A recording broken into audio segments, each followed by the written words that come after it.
ലിംഗത്തിൻ്റെ വലിപ്പക്കുറവ് പരിഹരിക്കാൻ കഴിയുമോ എന്നാണ്.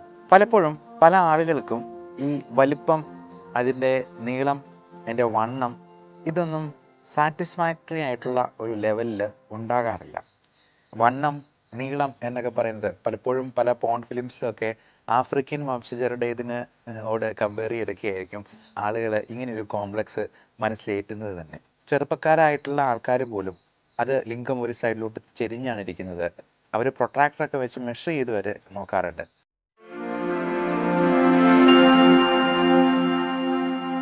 എനിക്ക് ഒരുപാട് ആളുകൾ മെസ്സേജ് അയച്ച് ചോദിച്ചൊരു സംശയമാണ്, ലിംഗത്തിൻ്റെ വലിപ്പക്കുറവ് പരിഹരിക്കാൻ കഴിയുമോ എന്നുള്ളത്. അത് നമ്മൾ ഒരുപാട് അതിനെക്കുറിച്ച് സെർച്ച് ചെയ്തു, മനസ്സിലാക്കി, പഠിച്ചു. അതിനുശേഷമാണ് ഞാൻ ഇങ്ങനൊരു വീഡിയോ ചെയ്യാം എന്ന് തീരുമാനിച്ചത് തന്നെ. പലപ്പോഴും പല ആളുകൾക്കും ഈ വലിപ്പം, അതിൻ്റെ നീളം, അതിൻ്റെ വണ്ണം ഇതൊന്നും സാറ്റിസ്ഫാക്ടറി ആയിട്ടുള്ള ഒരു ലെവലിൽ ഉണ്ടാകാറില്ല. അത് പലപ്പോഴും അവരുടെ ലിംഗത്തിന് ആവശ്യത്തിന് വണ്ണമില്ലാത്തത് കൊണ്ടോ വലിപ്പമില്ലാത്തത് കൊണ്ടോ ഒന്നുമല്ല. നമുക്ക് നമ്മുടെ ആകമൊത്തമുള്ള നീളം, പൊക്കം കൂട്ടാനായിട്ട് പല വിധത്തിലുള്ള വ്യായാമങ്ങൾ ചെയ്യാം. പല വിധത്തിലുള്ള സ്റ്റിറോയിഡ് മരുന്നുകൾ, ഹോർമോൺ ഗുളികകൾ അല്ലെങ്കിൽ ഹോർമോൺ മരുന്നുകൾ കൊടുക്കാം. പ്രോട്ടീൻ റിച്ച് ആയിട്ടുള്ള ഫുഡ് കൊടുക്കാം. പക്ഷേ നമ്മുടെ ആകമൊത്തമുള്ള പൊക്കം എന്ന് പറയുന്നത് നമ്മുടെ എല്ലുകളുടെ വളർച്ചയെ ആശ്രയിച്ചാണ് ഇരിക്കുന്നത്. എന്നാൽ ലിംഗത്തിൻ്റെ വലിപ്പം എന്ന് പറയുന്നത് അതിലേക്ക് ബ്ലഡ് ഇരച്ച് കയറുമ്പോൾ ഉണ്ടാകുന്ന അതിൻ്റെ ഉദ്ധാരണം കൊണ്ട് ഉണ്ടാകുന്നതാണ്. അതിൻ്റെ വലിപ്പം, വണ്ണം, നീളം എന്നൊക്കെ പറയുന്നത് പലപ്പോഴും പല പോൺ ഫിലിംസിലൊക്കെ ആഫ്രിക്കൻ വംശജരുടേതിന് ഓട് കമ്പയർ ചെയ്തൊക്കെയായിരിക്കും ആളുകൾ ഇങ്ങനെയൊരു കോംപ്ലക്സ് മനസ്സിലേറ്റുന്നത് തന്നെ. പല കൊച്ചു ചെറുപ്പക്കാരായിട്ടുള്ള ആൾക്കാർ പോലും അത് ലിംഗം ഒരു സൈഡിലോട്ട് ചെരിഞ്ഞാണ് ഇരിക്കുന്നത്. അവർ പ്രൊട്രാക്ടറൊക്കെ വെച്ച് മെഷർ ചെയ്ത് വരെ നോക്കാറുണ്ട്. സ്കെയിൽ വെച്ച് മെഷർ ചെയ്യുന്നവരുണ്ട്. അതുപോലെ ശുക്ലത്തിൻ്റെ അളവ് വളരെ കുറവാണ് എന്ന് കംപ്ലൈൻറ്റ് പറയുന്നവരുണ്ട്. എന്നാൽ പലപ്പോഴും നമ്മൾ പരിശോധിച്ച് നോക്കുമ്പോൾ മനസ്സിലാവുന്നത് ഇവർക്ക് അങ്ങനെ വലിയ പ്രശ്നങ്ങളൊന്നുമില്ല എന്നുള്ളത് തന്നെയാണ്.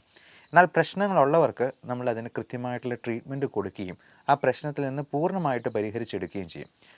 പലപ്പോഴും ഈ സെമൻ്റെ അളവ്, സ്പേം കൗണ്ട് നോക്കുമ്പോഴേക്കും അല്ലെങ്കിൽ അതിൻ്റെ മോട്ടിലിറ്റി നോക്കുമ്പോൾ അതിൽ പ്രശ്നങ്ങളുണ്ടെങ്കിൽ, കൗണ്ട് കുറവാണെങ്കിൽ അതിന് പല മരുന്നുകളിലൂടെയും നമുക്ക് കൗണ്ട് നോർമലാക്കിയെടുക്കാൻ കഴിയും.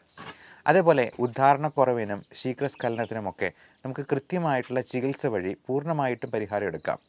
അതിന് ആവശ്യമായിട്ടുള്ള ടെസ്റ്റുകൾ ആദ്യം ചെയ്തതിന് ശേഷം വേണമെന്ന് മാത്രം.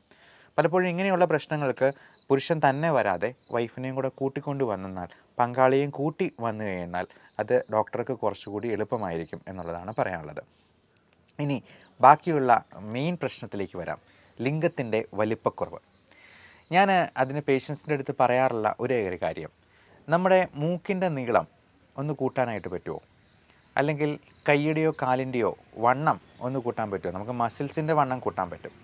അതേപോലെ തന്നെ നമുക്ക് ലിംഗത്തിൻ്റെ വണ്ണം അല്ലെങ്കിൽ വലിപ്പം കൂട്ടാനായിട്ട് ഉള്ള വ്യായാമ മുറകൾ, കീഗൽ എക്സസൈസ് എന്ന് ഞാൻ പറഞ്ഞിട്ടുണ്ട്. നമ്മുടെ കയ്യിൽ വ്യായാമം ചെയ്യുമ്പോൾ, ബൈസെപ്സ് വെച്ച് വ്യായാമം ചെയ്യുമ്പോൾ, അല്ലെങ്കിൽ ജിമ്മിൽ നമ്മൾ മസിൽ പെരുപ്പിക്കുമ്പോൾ എന്താ ചെയ്യുക? നമ്മൾ കൈ നല്ലപോലെ ഒന്ന് കൺട്രാക്ട് ചെയ്യാറുണ്ട്. മസിൽ പെരുപ്പിക്കുന്നത് എങ്ങനെയാണെന്ന് നമുക്ക് എല്ലാവർക്കും അറിവുള്ളതാണ്. കൈ നല്ലപോലെ ഒന്ന് കൺട്രാക്ട് ചെയ്യും. ഈ പറഞ്ഞതുപോലെ തന്നെയാണ് നമ്മുടെ കീഗൽ എക്സസൈസ് വർക്കൗട്ട് ചെയ്യുന്നത്. നമ്മുടെ അരക്കെട്ടിലുള്ള മസിൽസ്, ഏനസിന് ചുറ്റുമുള്ള മസിൽസ്, മലദ്വാരത്തിന് ചുറ്റുമുള്ളത് എല്ലാം ഇതുപോലെ തന്നെ കൺട്രാക്ട് ചെയ്യുക, റിലാക്സ് ചെയ്യുക, കൺട്രാക്ട് ചെയ്യുക, റിലാക്സ് ചെയ്യുക. ഇതൊരു 5 തവണ വീതം ഒരു 5 പ്രാവശ്യം റിപ്പീറ്റ് ചെയ്യുക. ഇത് ഒക്കെ ചെയ്യുന്നത് വഴി നമുക്ക് നമ്മുടെ ഉദ്ധാരണം ശരിയായിട്ട് നടക്കാനും ശീഘ്രസ്ഖലനം മാറാനായിട്ടും ഒക്കെ ഒരുപാട് ഉപകരിക്കുന്നതാണ്. പ്രോസ്റ്റേറ്റ് ഗ്രന്ഥിയുടെ ആരോഗ്യം മെച്ചപ്പെടുത്താനായിട്ട് പുരുഷന്മാർക്ക് സഹായിക്കും. സ്ത്രീകൾക്കാണെങ്കിലും വജൈനെ കൺട്രാക്ട് ചെയ്യാനായിട്ട് പറ്റുന്നതിലൂടെ, അതായത് നമുക്ക് വജൈനെ കൺട്രാക്ട് ചെയ്യുമ്പോഴേക്കും സെക്സിൻ്റെ സമയത്ത് പെനിസിനെ അല്പം കൂടി ചേർത്ത് പിടിക്കാനായിട്ട് കഴിയും. അത് ഇതിൽ കൂടുതൽ നമുക്ക് മലയാളത്തിൽ അത് വെർബലി എക്സ്പ്ലെയിൻ ചെയ്ത് തരാനായിട്ട് ബുദ്ധിമുട്ടാണ്. നിങ്ങൾക്ക് കീഗൽ എക്സസൈസ് എന്ന് തന്നെ ഗൂഗിൾ ചെയ്തെന്നാൽ അതിൻ്റെ ഇമേജസ് ആയിട്ട് നോക്കിയെന്നാൽ നമുക്ക് അതിൻ്റെ പല പിക്ചർ റെപ്രസെൻറ്റേഷനും നമുക്ക് കാണാൻ പറ്റുന്നതാണ്. ഡെമോൺസ്ട്രേഷനായിട്ട് കാണാൻ പറ്റും. അപ്പോൾ ഇത് സിമ്പിളാണ്. നമ്മൾ സെക്സ് ചെയ്യുന്ന സമയത്താണെങ്കിലും ഈ പെനിസിനെ ചേർത്ത് പിടിക്കാൻ പാകത്തിന് ഈ വജൈനയുടെ വോൾ ഒന്ന് കൺട്രാക്റ്റ് ചെയ്ത് പിടിക്കുന്നത്, നമ്മൾ ഈ കൈ ചുരുക്കുന്നത് പോലെ കൺട്രാക്റ്റ് ചെയ്യുന്ന പോലെ തന്നെ ചെയ്യുന്നാൽ പെനിസിനെ നമുക്ക് ചേർത്ത് പിടിക്കുകയും അത് ഇരു കൂട്ടർക്കും ഇരു പങ്കാളികൾക്കും കൂടുതലായിട്ടുള്ള ഫ്രിക്ഷൻ അല്ലെങ്കിൽ പെനിസും വജൈനൽ ലൈനിങ് തമ്മിലുള്ള കോണ്ടാക്റ്റ് കൂട്ടാനായിട്ടും അത് കൂടുതലായിട്ടുള്ള സന്തോഷം പ്രദാനം ചെയ്യാനായിട്ടും സഹായിക്കും. പലപ്പോഴും ഇതിനെക്കുറിച്ചൊക്കെ സംസാരിക്കാനൊക്കെ ആൾക്കാർക്ക് മടിയാണ്. എൻ്റെ തന്നെ അടുത്ത ആൾക്കാർ പലപ്പോഴും ചോദിച്ചിട്ടുണ്ട്, ഇത്തരത്തിലുള്ള കാര്യങ്ങളെ പറ്റിയൊക്കെ നല്ല പ്രായമുള്ള വേറെ എക്സ്പേർട്ടായിട്ടുള്ള ആൾക്കാർ പറയില്ലേ എന്ന്. എന്തിനങ്ങനെ മടിക്കുന്നു എന്ന് ഞാൻ തന്നെ എന്നടുത്ത് ചോദിച്ചു. അപ്പോൾ എനിക്ക് തോന്നിയ കാര്യം, ഇപ്പോൾ പലപ്പോഴും ആളുകൾക്ക് ഇതിനെക്കുറിച്ച് പറയാനുള്ള സ്റ്റിഗ്മ ഉണ്ടെന്നുണ്ടെങ്കിൽ അത് മാറ്റിയെടുക്കേണ്ടത് നമ്മുടെ യുവതലമുറയുടെ ഒരു ആവശ്യവും കൂടെയാണ്. അതിനെക്കുറിച്ച് സംസാരിക്കാനായിട്ട് ഞാൻ യാതൊരു മടിയും കാണിക്കാറില്ല.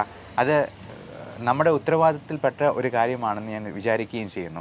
ഡോക്ടർമാരും പേഷ്യൻസും ഒരുപോലെ പറയാൻ മടിക്കുന്ന ഒരു കാര്യം അഡ്രസ്സ് ചെയ്യാനും ആളുകൾ മുമ്പോട്ട് വരണം. കാരണം വിപണിയിൽ കാണുന്ന പല പരസ്യങ്ങൾക്ക് പിന്നാലെയും ഹാപ്പി പില്ല് പോലുള്ള രഹസ്യ മരുന്നുകളുടെ അല്ലെങ്കിൽ മയക്കുമരുന്നുകളുടെ പിന്നാലെയും പോകുന്ന യുവതലമുറയെ അത്തരത്തിലുള്ള കാര്യങ്ങളിൽ നിന്നും നമുക്ക് ശാസ്ത്രീയമായിട്ടുള്ള ഇങ്ങനെയുള്ള പ്രശ്നങ്ങളെ അഭിമുഖീകരിക്കാനുള്ള ശാസ്ത്രീയമായ ചികിത്സാ മാർഗത്തെക്കുറിച്ച് സംസാരിക്കുക തന്നെ വേണം എന്നുള്ളതാണ് എൻ്റെ മനസ്സിലുള്ള ആശയം. അപ്പോൾ ഈ ഉദ്ധാരണക്കുറവ് അല്ലെങ്കിൽ ശീഘ്രസ്ഖലനം അല്ലെങ്കിൽ ലിംഗത്തിൻ്റെ വലിപ്പക്കുറവ് ഒക്കെ നമുക്ക് ഒരു പക്ഷേ നമ്മുടെ കോംപ്ലക്സിൽ നിന്നുണ്ടാകുന്ന കാര്യങ്ങളായിരിക്കാം.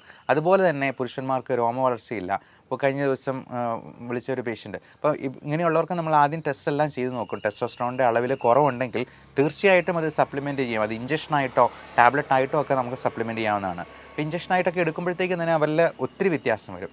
അതുപോലെ തന്നെ ഈ ഉദ്ധാരണക്കുറവിന് ഒക്കെ നല്ല സ്ട്രെങ്ത് കിട്ടാനായിട്ടുള്ള യാതൊരു സൈഡ് ഇഫക്റ്റും ഇല്ലാത്ത തരത്തിലുള്ള വൈറ്റമിൻ ടാബ്ലറ്റ്സും സപ്ലിമെൻറ്റ്സും നമുക്ക് അവൈലബിൾ ആണ്. അത് നമ്മുടെ സെക്ഷൽ ഫങ്ഷനിങ്ങിന് വേണ്ടി മാത്രമല്ല, നമ്മുടെ ഓവറോൾ കാർഡിയാക് ഫങ്ഷൻ മെച്ചപ്പെടുത്താനായിട്ടും. നിങ്ങൾക്ക് ഗൂഗിളിൽ തന്നെ സെർച്ച് ചെയ്ത് നോക്കാം, കോ എൻസൈം ക്യൂ എന്ന് നോക്കുക, അല്ലെങ്കിൽ എൽ ആർജിനിൻ അതിൻ്റെ യൂസസ് എന്താണെന്ന് നോക്കുക. അപ്പോൾ ഇതെല്ലാം നമുക്ക് നല്ല രീതിയിൽ കാർഡിയോവാസ്കുലർ ഹെൽത്ത്, റെസ്പിറേറ്ററി ഹെൽത്ത്, നമ്മുടെ ന്യൂറോ സൈക്കോളജിക്കൽ ആയിട്ടുള്ള വെൽബീയിങ്, നമ്മുടെ ഡിപ്രഷനും ആങ്സൈറ്റിയും കുറച്ച് നിർത്തുക, രക്തയോട്ടം മെച്ചപ്പെടുത്തുക, പ്രോസ്റ്റേറ്റ് ഗ്രന്ഥിയുടെ ആരോഗ്യം മെച്ചപ്പെടുത്തുക തുടങ്ങിയ അത്ഭുതകരമായിട്ടുള്ള ഗുണങ്ങൾ അടങ്ങിയിട്ടുള്ള മരുന്നുകളാണ്. ഇതെല്ലാം തീർച്ചയായിട്ടും നമുക്ക് ഗുണമേ ചെയ്യത്തുള്ളൂ, ഒരു തരത്തിലും ദോഷം ഉണ്ടാവില്ല. ഇനി ചുരുക്കം ചില അവസരങ്ങളിൽ തീരെ ഉദാഹരണമില്ലാത്ത ആളുകൾക്ക് അതിനാവശ്യമായിട്ടുള്ള മറ്റു മരുന്നുകളും ഡോക്ടർമാർ പറയാറുണ്ട്. അത് ഡോക്ടർമാരുടെ പ്രിസ്ക്രിപ്ഷനോടുകൂടി ശാസ്ത്രീയമായിട്ട് ഇതിന് ചികിത്സ ചെയ്യുന്ന രജിസ്റ്റേർഡ് മെഡിക്കൽ പ്രാക്ടീഷണറുടെ അടുത്ത് തന്നെ അതിന് ഹെൽപ്പിന് സ്വീകരിക്കുക. അപ്പോൾ ഇങ്ങനെയുള്ള പ്രശ്നങ്ങളെക്കുറിച്ച് നിങ്ങളുടെ സുഹൃത്തിനോടെന്ന പോലെ അല്ലെ ഒരു സഹോദരനോടെന്ന പോലെ സംസാരിക്കാനായിട്ട് താല്പര്യമുള്ള ഒരു ഡോക്ടറിൻ്റെ അടുത്ത് നിങ്ങൾക്ക് തന്നെ കംഫർട്ടബിൾ ആയിട്ടുള്ള ഒരാളെ കണ്ടെത്തി അതിന് വേണ്ട ചികിത്സ തേടുക. അപ്പോൾ ഈ വലിപ്പക്കുറവ് അല്ലെങ്കിൽ ചെരിഞ്ഞിരിക്കുന്നു, വണ്ണക്കുറവ് എന്ന് പറയുന്നത് പലപ്പോഴും 95% ആൾക്കാരിലും ഈ പറഞ്ഞ പ്രശ്നം ഉണ്ടാവില്ല എന്നുള്ളതാണ് വാസ്തവം. ഇനി അങ്ങനെയുള്ള വലിപ്പക്കുറവ് പരിഹരിക്കാനായിട്ട് നമ്മൾ അതിനുള്ള പല മെഷീനുകൾ പോലും ഈ വിപണിയിലൊക്കെ ഇങ്ങനെ കാണാറുണ്ട്. നമ്മുടെ മൂക്കിൻ്റെ വലിപ്പം കൂട്ടാനായിട്ട് അല്ലെങ്കിൽ നമ്മുടെ കൈയുടെ നീളം കൂട്ടാനായിട്ട്. ഒരു പ്രായം കഴിഞ്ഞാൽ കൈയുടെ നീളമൊന്നും കൂടത്തില്ല, അതുപോലെ കൈയുടെ വണ്ണം കൂടത്തില്ല, റിസ്റ്റിൻ്റെ ഒരു വിരലിൻ്റെ വണ്ണം കൂട്ടാൻ പോലും നമുക്ക് പറ്റില്ല. അതുപോലെ നമ്മുടെ പെനിസിൻ എന്ന് പറയുന്നത് ശരീരത്തിലെ ഒരു അവയവം പോലെ തന്നെയാണ്. അതിന് വണ്ണത്തിലോ അല്ലെങ്കിൽ നീളത്തിലോ ഒന്നും അല്ല കാര്യം എന്നുള്ളതും പ്രത്യേകം മനസ്സിലാക്കുക. എല്ലാവർക്കും നല്ല ആരോഗ്യം ആശംസിക്കുന്നു. Love and regards, doctor Bibin Jose, Pulma medical centre, Pala, Kanjirappally and Sulthan Bathery.